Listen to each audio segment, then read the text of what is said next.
Imagine somewhere in our universe, an utterly strange world.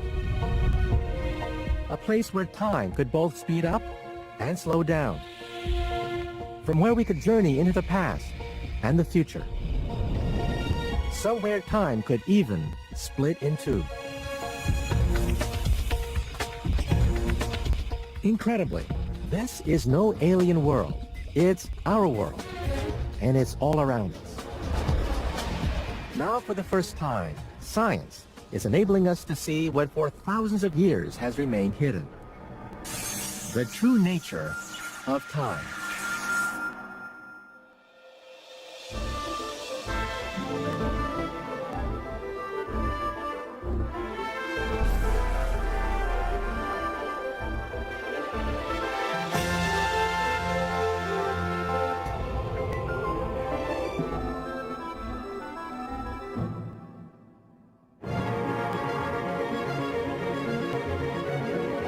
We live in a world governed by time. From the tiniest of cells to the most distant of stars, our entire universe is subject to the beat of a constant clock.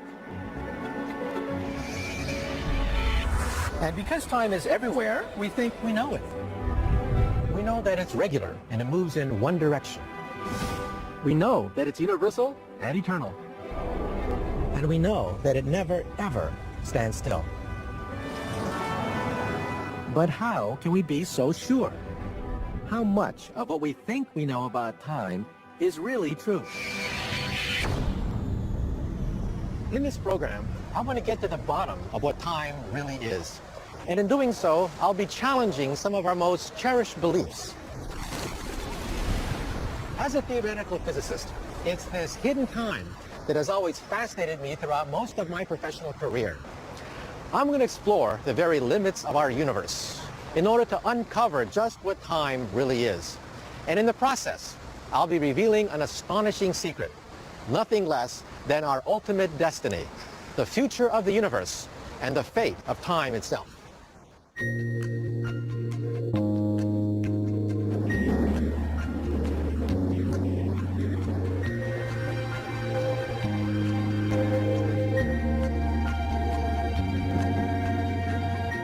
Of all our assumptions about time, one of the most obvious is that time is regular. That a minute will always be a minute. For everyone, everywhere. Here in the Swiss Alps, I'm searching for something that challenges this assumption. Something that, if time was as regular as we think it is, shouldn't exist at all.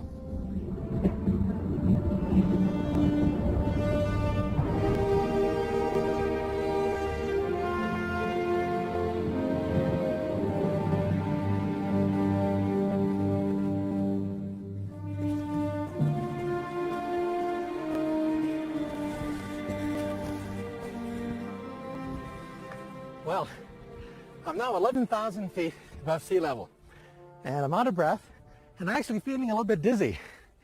Now, the bad news is, I still have a ways to go to reach the top of the Alps, because what I'm looking for is something that becomes more plentiful the higher you go.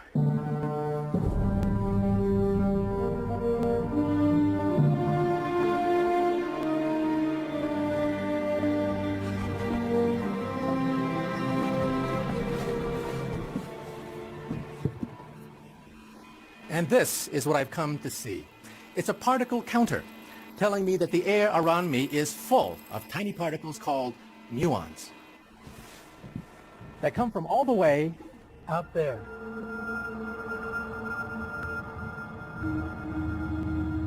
Muons are short-lived particles formed when cosmic rays from space collide with the upper atmosphere. But the big mystery is how they come to be down here on Earth. Because, with a lifespan of just 2/millionths of a second, muons should only live long enough to travel a few hundred meters. And yet, here they are, after a journey of several miles, something that shouldn't be possible. So what exactly is going on? The answer to this mystery, the reason why muons can reach us at all, is so extraordinary that from the moment it was first proposed, it literally rewrote the rule book of time.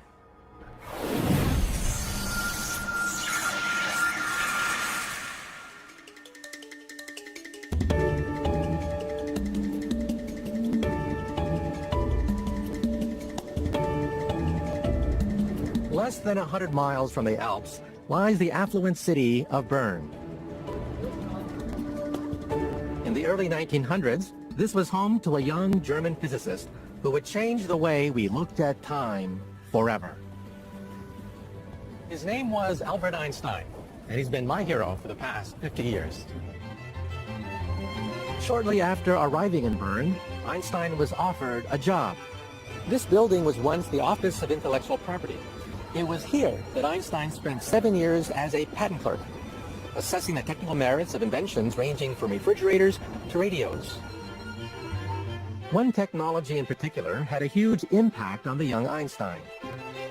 Between 1901 and 1904, the number of patent applications for electrical clock devices almost doubled. And that's because time was fast becoming the issue of the day. This is the famous clock tower, which has stood in the middle of Bern for the past 200 years. Einstein must have walked past his clock every day on his way to work. But back then, clocks were so inaccurate that this one and one in Zurich, a mere 75 miles away, would have differed as much as 4 minutes.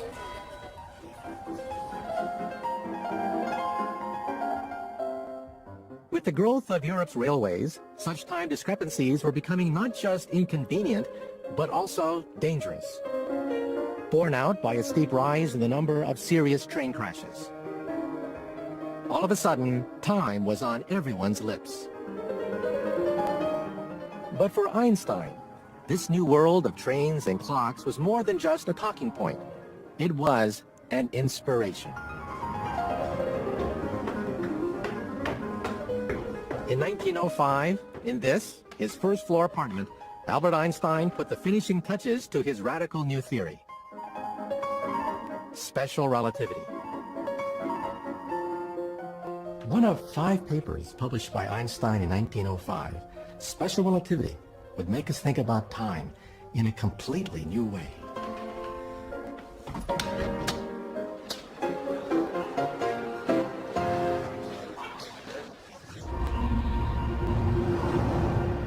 Einstein's astonishing claim was that time was not regular at all. It could beat at different rates. Time changes, depending on relative speed.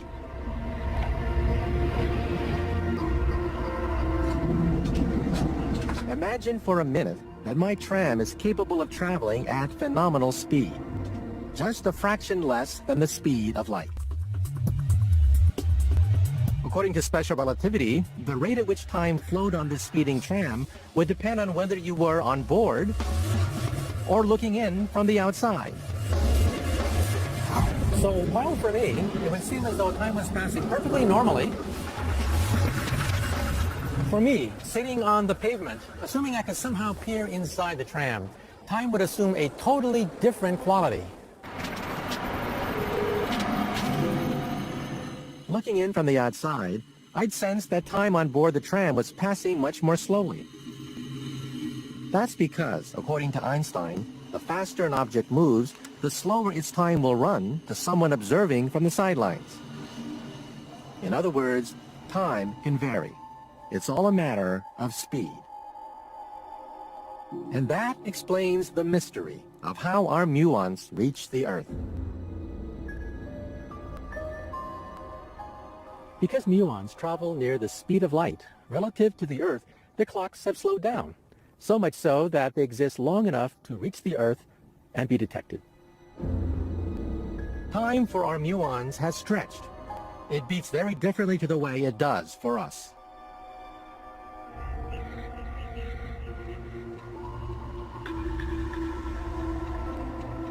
For hundreds of years, time had been seen as fixed and immutable.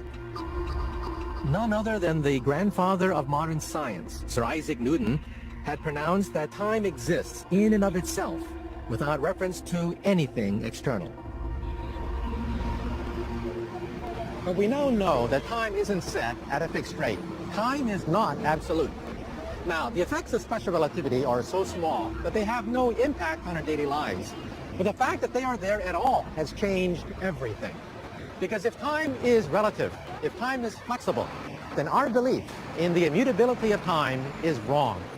And if we can be wrong about something as basic and as fundamental as this, then in what other ways might we be mistaken?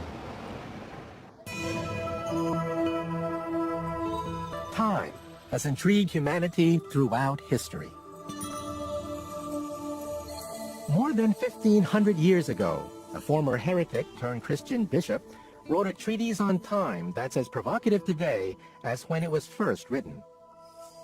What we have here is the first English translation of Augustine's Confessions.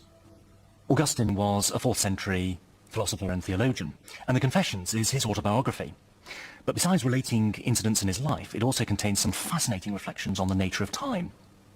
And he starts with a very commonplace reflection, that time consists of time past, time present, and time future. But, says Augustine, the future does not yet exist, the past no longer exists, and the present takes up no time at all. So how then can time exist? Over 1,500 years later, the mysteries of time continue to preoccupy philosophers. But there's one thing most of them are in agreement about. Time is very paradoxical. It involves notions of eternity, of infinity, of beginnings and endings. All these are extremely difficult notions to grasp. But that doesn't mean to say that we have to banish temporal order. It seems to me that we can still make sense of time as being an ordered dimension of events. Even philosophers accept that time is predictable and ordered, that things can only be in one place at one time.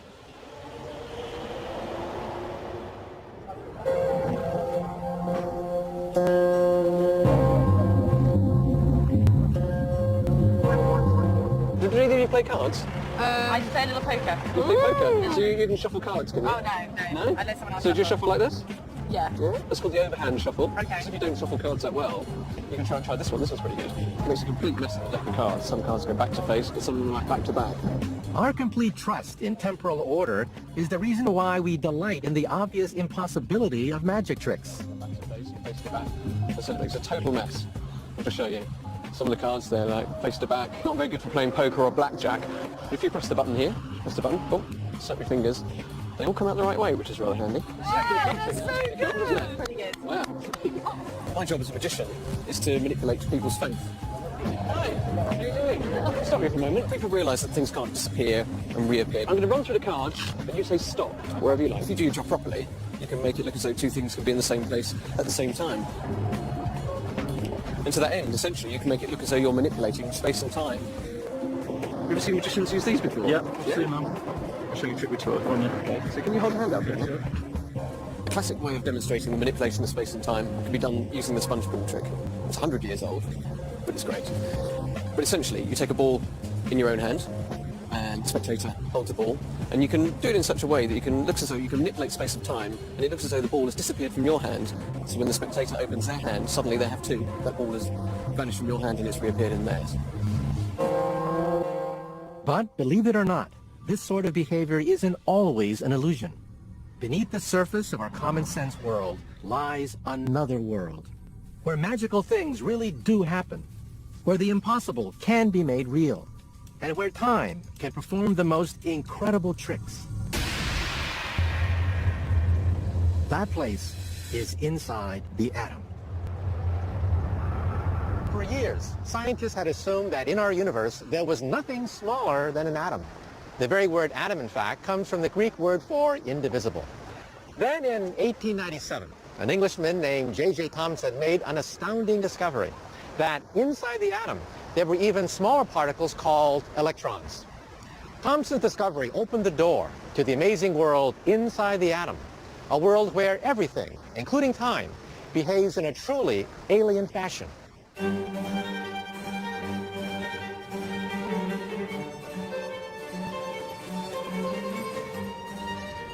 Physicist Ian Walmsley has been studying this microscopic world for almost 30 years. When we get inside the atom to this world of subatomic particles, the ideas that we have about the way the world works completely have to change. We can't think in the same sorts of common sense terms that we think of in everyday experience. In fact, this subatomic universe is so strange that time becomes chaotic. A startling discovery that emerged from the study of light. Light consists of individual particles called photons, known for their wave-like properties. Waves have a very interesting sort of phenomenon. It's called interference. When two waves come together, they can add together and reinforce one another, or they can cancel one another out. And this interference is a ubiquitous property of all waves, not just water waves, but also light waves.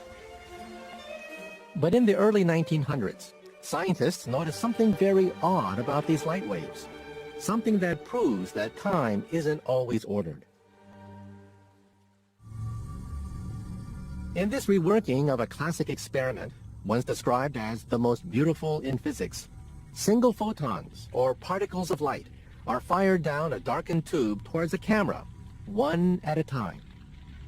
So we have here a very simple apparatus. It consists of a light bulb at this end and a camera at the other end that can register the light. And in between, the light encounters a pair of slits etched onto this piece of glass, through which the photons can pass on their way from the source to the camera. The purpose of the experiment is to study the behavior of photons as they travel from one end of the tube to the other. To begin with, the individual photons are sent through just one of the slits.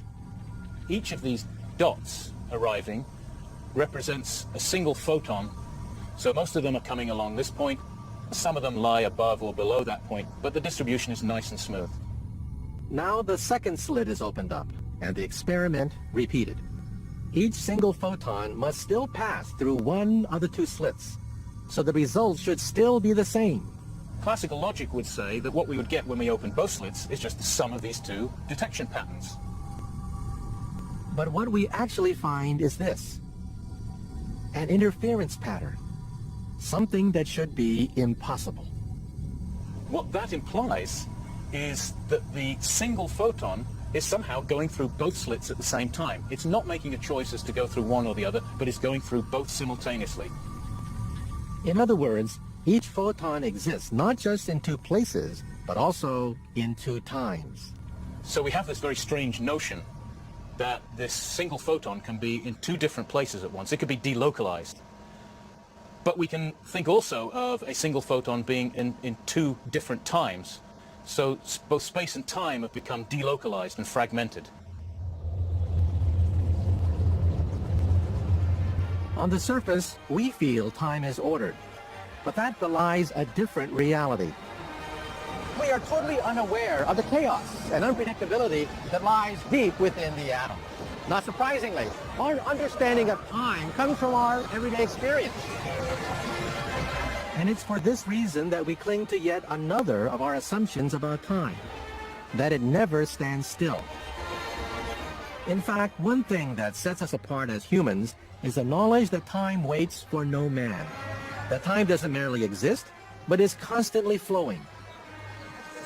But one discovery proved that this isn't always the case.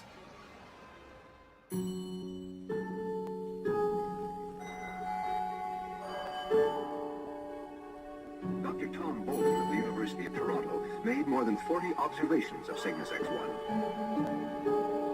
In 1971, astronomer Tom Bolton embarked on a project to observe a mysterious X-ray source called Cygnus X1, an object assumed to be a distant neutron star. I started to look at Cygnus X1 because I thought it would be a good opportunity to determine the mass of a neutron star. And nobody had done that yet. Cygnus X1, some 8,000 light-years away, is one half of what's called a binary system. The binary system is a pair of stars that are gravitationally bound to each other, just like the Earth is bound to the Sun, and they orbit about their mutual center of mass. By measuring the speed and orbit of X1's binary partner, Tom was able to work out the mass of his neutron star. But the figure he arrived at was far, far bigger than the one he'd been expecting. That turned out to be about 10 solar masses, with a significant error, but still way too big to be a neutron star.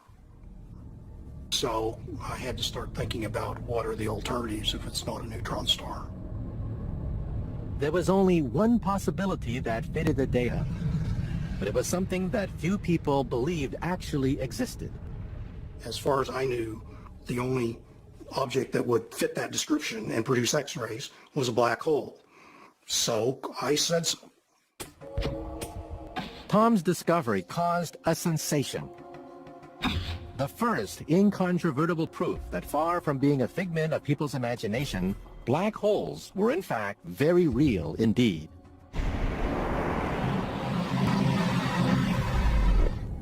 Since their discovery 25 years ago, we now know that the universe is teeming with them. But it's how black holes affect time that make them so unusual.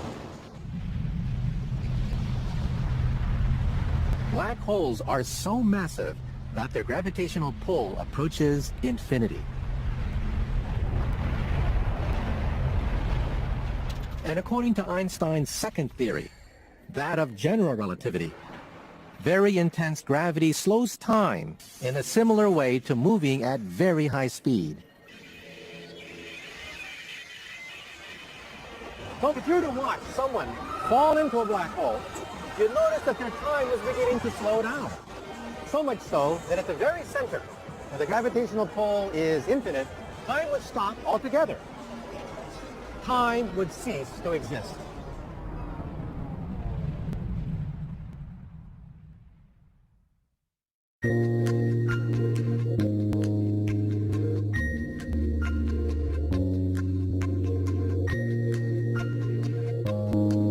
That there are places where time can come to a grinding halt seems frankly incredible.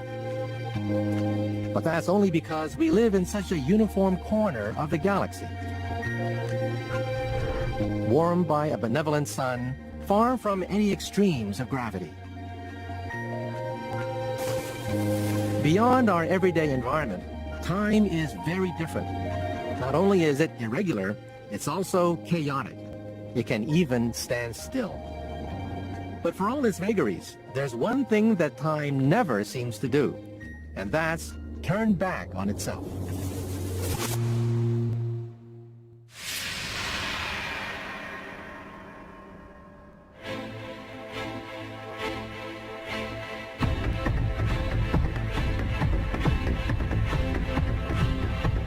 Although time may be hard to define, there's one truth that has always been beyond doubt, and that is time only has one direction, and that is forwards. Which, when you think about it, is a little odd. After all, my physical environment offers me enormous freedom. In my three-dimensional world, I can go any place I choose. But with time, my freedom to move about is confined to one direction. Of course, in our imagination, it's a completely different story.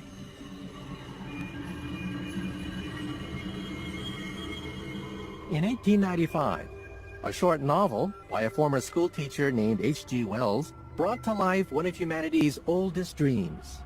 So I travelled, stopping ever and again, in great strides of 1,000 years or more, drawn on by the mystery of the Earth's fate, watching with a strange fascination the sun grow larger and duller in the westward sky, and the life of the old Earth ebb away. In the earlier part of the 19th century, there were stories that involved time travel or kind of visions of often the future. But what tended to be different was these were often kind of explained in terms of sort of either dreams or supernatural occurrences or visions or something like that. Wells' story, called The Time Machine, took the idea of time travel and made it seem scientifically viable. I'm afraid I cannot convey the peculiar sensations of time travelling. They are excessively unpleasant. There's a feeling exactly like that one has upon a switchback of a helpless, headlong motion.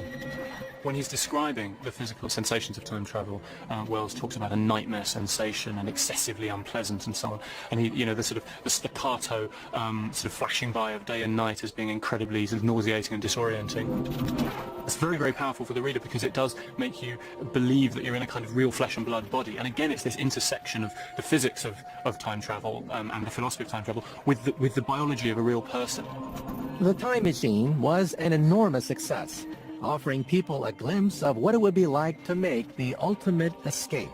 The escape from time, even from death. Questions of time are obviously incredibly important to us all in our everyday life, and questions of mortality. And mortality is obviously the kind of the sort of the horizon of time for each of us individually.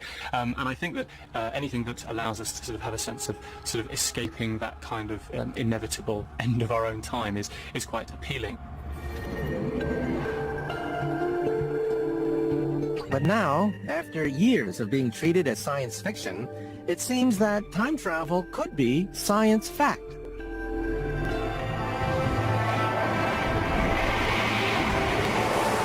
The thing is, the laws of physics don't have any problems with time running backwards. So we physicists believe that it just might be possible to build a time machine. The only obstacle we face is one of engineering.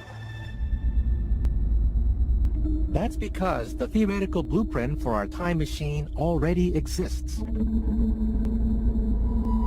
A machine that's secret lies deep within our microscopic universe.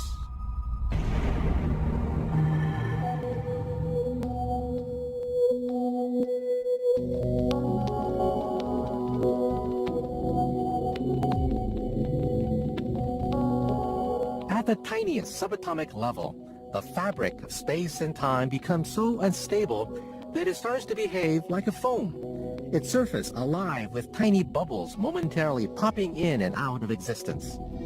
We call this quantum state the space-time foam. It's thought that contained within this foam are objects called wormholes, tiny passageways between 2 points in space and time. The secret to building a time machine is to stabilize the space-time foam long enough to make one of these wormholes permanent. And the way we do that is by subjecting it to enormous amounts of energy. I'm standing 100 meters above what will be, when it's finished, the world's most powerful particle accelerator. This machine, scientists hope, will help to unlock some of the secrets of the mysterious world of subatomic particles, the building blocks of our universe.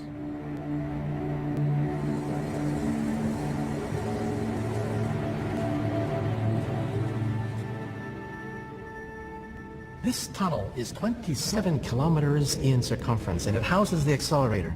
Inside this chamber, 2 beams of subatomic particles will be traveling in opposite directions, boosted to near the speed of light.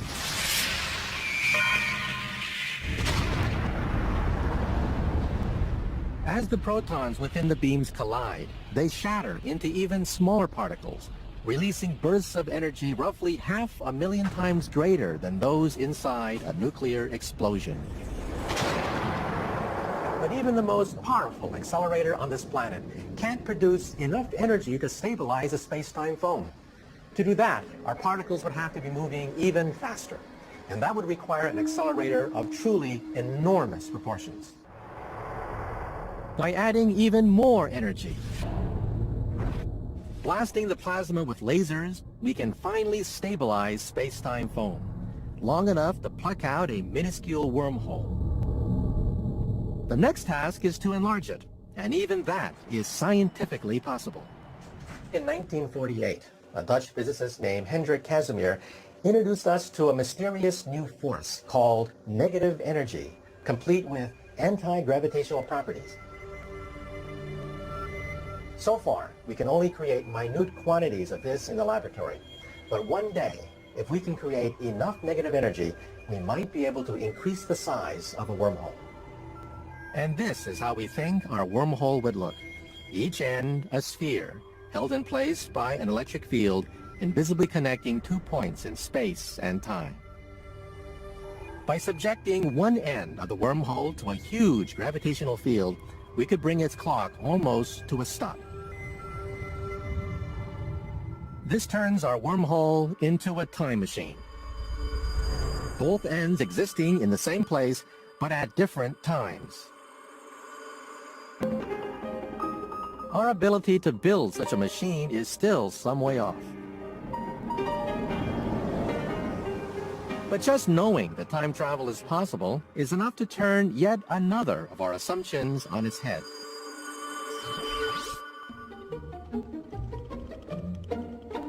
Time isn't necessarily one way. It can move back as well as forwards. Within the fabric of our universe lie the means to a temporal freedom that until now has only existed within our imagination.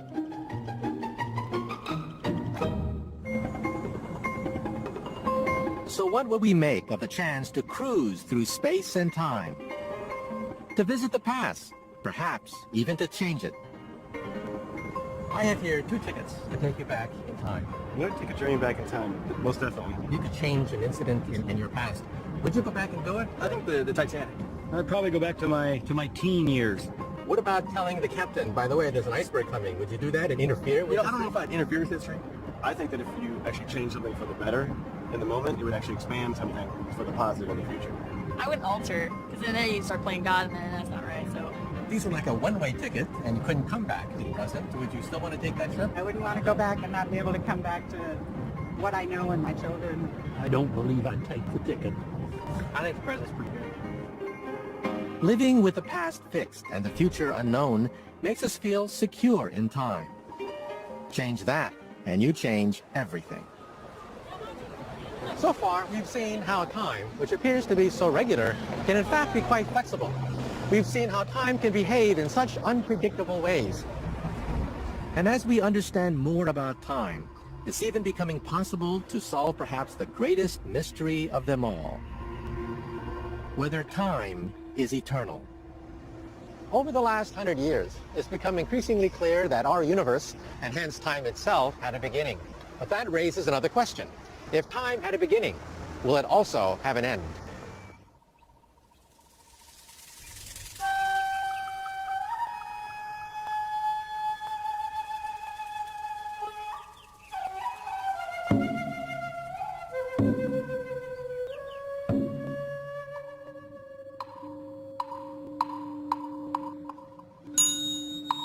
Humanity has long pondered the origins of time and the universe.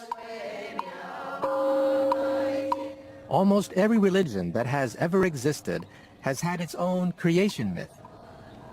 When I was a child, I remember being so confused about how we got here. And that's because I was brought up in between 2 faiths with 2 very different views on creation.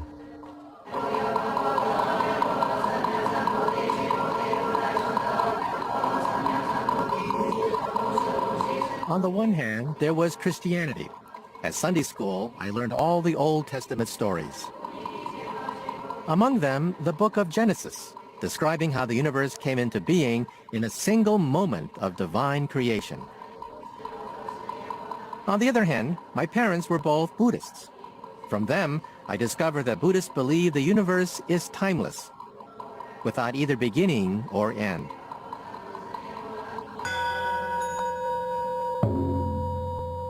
For some time, I continued to struggle with these 2 seemingly incompatible doctrines. Either the universe had a beginning or it didn't. Either time is eternal or it isn't. It's only in the last 40 years or so that we think we've found the answer. An answer that comes from the furthest reaches of space. The amazing thing about looking up into the night sky is that it's like gazing at a cosmic map of the past. Every planet, every star is like a snapshot taken when their light first left them. The further the star, the more ancient its origins. But for centuries, the limits of the universe were a total mystery, until one man peered further into the heavens than ever before. In doing so, he gave us a better understanding not just of our universe, but of time as well.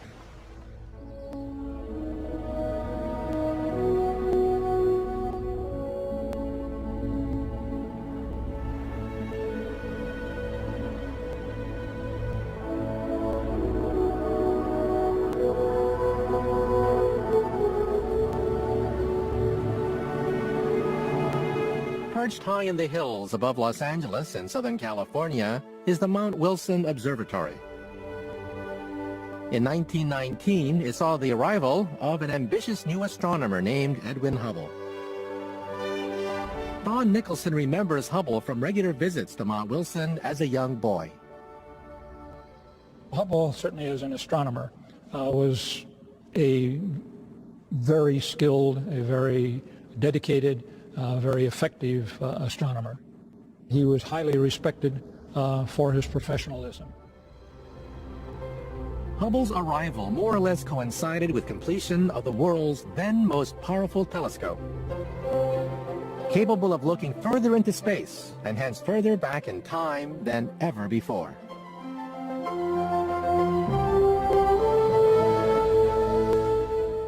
Most astronomers felt that our galaxy was the universe, and for many, that even that the solar system was at the center of that universe.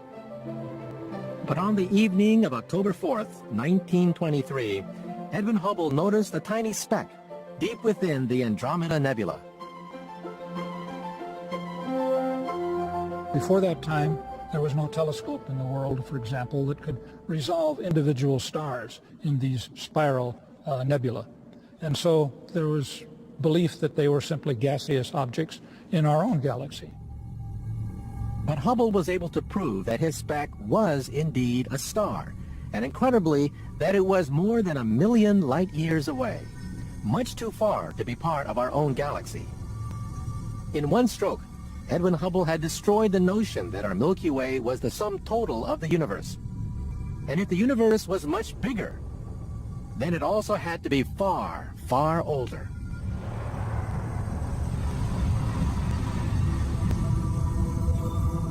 But how much older was still a mystery.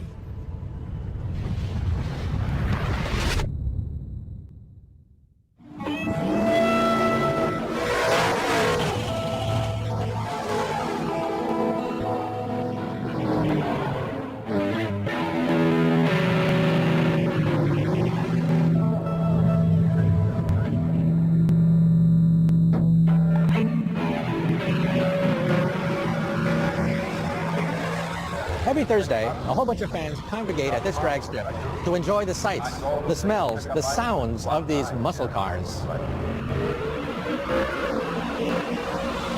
These unmistakable sounds are created by the same phenomenon that enabled Edwin Hubble to make his second great discovery. The sound of a car will always depend on the direction it's traveling. A car moving towards me sounds high-pitched. But a car moving away from me sounds lower-pitched.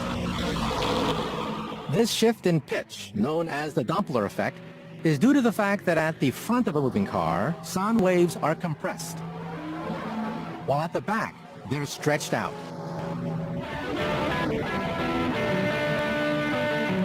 And what's true of sound is also true of light. As light moves away from us, its waves too become stretched. By measuring this effect, called the redshift, in one galaxy after another, Edwin Hubble realized that not only were they all incredibly distant, they were all moving away from us. In other words, the universe was expanding. If the universe was expanding, then it had to be expanding from something. From an event whose soundtrack is still with us today.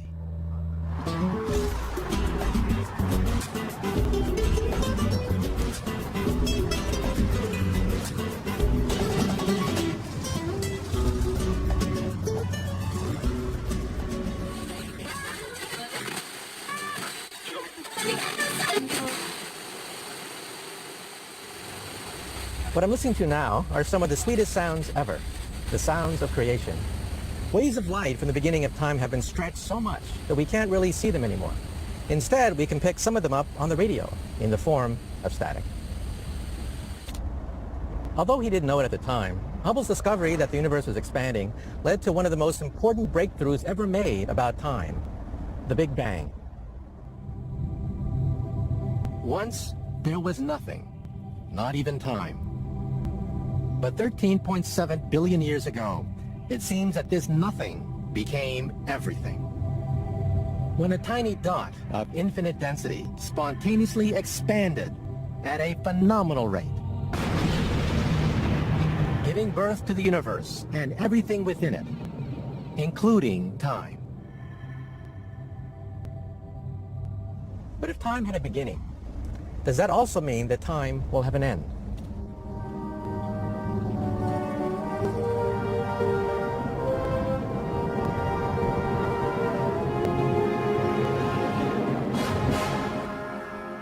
Just as many cultures have their own creation myth, so most also have their own take on how the universe will end. In the 11th century, the ancient Norse myth of Ragnarok predicted that the universe, and time along with it, would end in a desperate battle between the forces of good and evil. It was believed that this apocalypse would be preceded by something called the Winter of Winters, an epic ice age, during which all the stars would gradually vanish from the sky. How the universe will end continues to preoccupy us over 1,000 years later.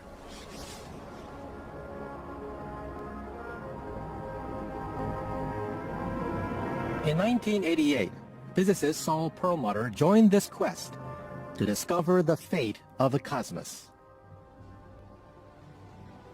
It seems like a really philosophical question. Is the universe going to last forever, or is it someday going to come to an end? But in just the last few decades, we finally have both the intellectual tools that Einstein gave us and the practical measurement tools.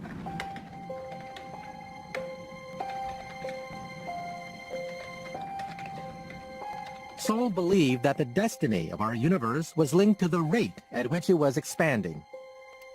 Since the 1930s, we've known that the universe is expanding, and everybody's understanding was that it would be slowing down in that expansion because all of the stuff in the universe would gravitationally attract all the other stuff, and so it would slow the expansion down little by little. This would result in the universe collapsing back in on itself in something called the Big Crunch, bringing time to an abrupt and violent halt.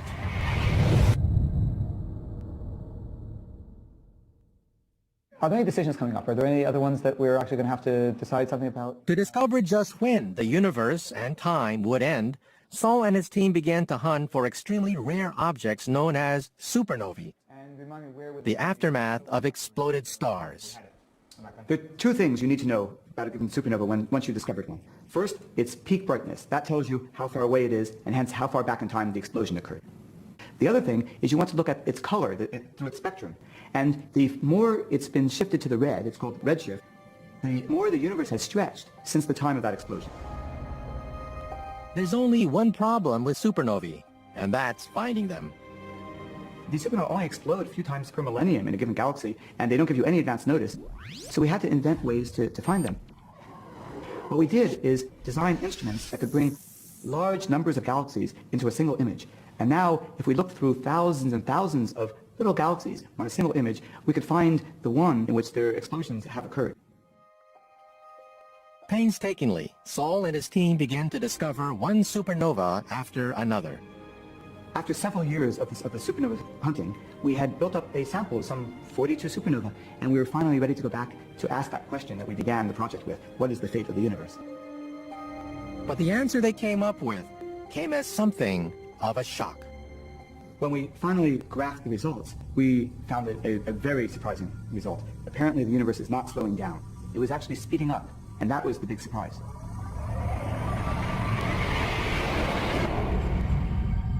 In other words, the universe wasn't headed for a big crunch at all. So what will its fate be?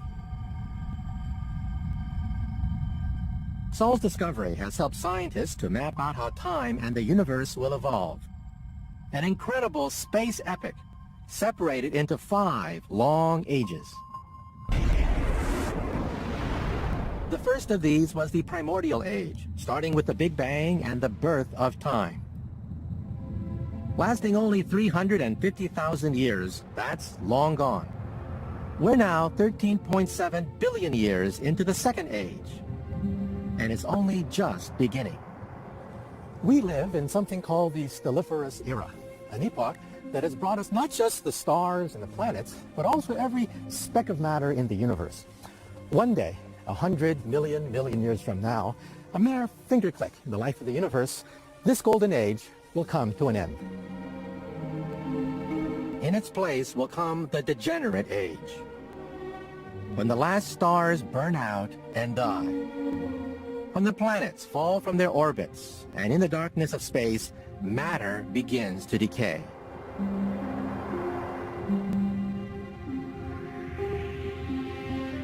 After a truly unimaginable length of time, only black holes remain. A fourth age that far exceeds all the time that has ever gone before. But even black holes don't last forever. Little by little, their thermal energy will leak away, until ultimately they too disappear. So what does this mean for the future of time? Does the death of our universe mean that time is destined to run out? Or is time really eternal, without end? Even as the last black hole evaporates, a fifth and final age is beginning. The age of the photon, in which time finally fragments into total disorder. When all that remains of our cosmos are invisible, indestructible, low-energy, light particles.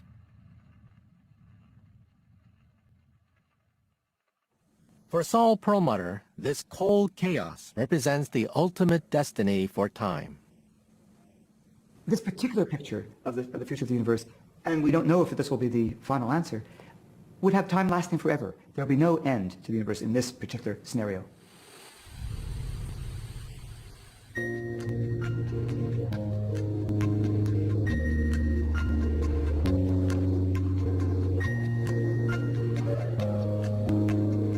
So it seems as if both religious traditions that I grew up with are in some sense correct. Time is eternal, as the Buddhists believe, but time also came into being at a precise moment, and that fits well with the story of Genesis.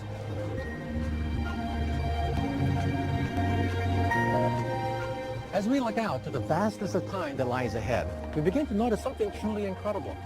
As we move from one age of the universe to the next, we see that the nature of time itself begins to change. Time evolves. Ultimately, the strange and chaotic behavior that we can only glimpse inside the atom may in general become the nature of time throughout the entire cosmos. And if we could somehow hang around to experience it, we might not even recognize it as time at all. Because just as particles can be in many places at once, so in our quantum cosmos, we might uncover many universes, each one with a time of its own. So this new perspective of time over the whole life of the cosmos makes us look at our time from a new point of view. The time that we feel passing, the time that we know and trust, may be something of an illusion that allows us to make sense of our place in this tiny corner of the cosmos.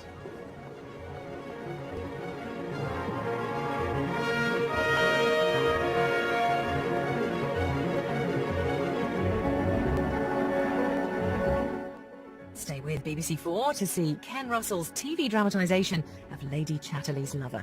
Jolie Richardson, Sean Bean and Sean's rather attractive bottom star next.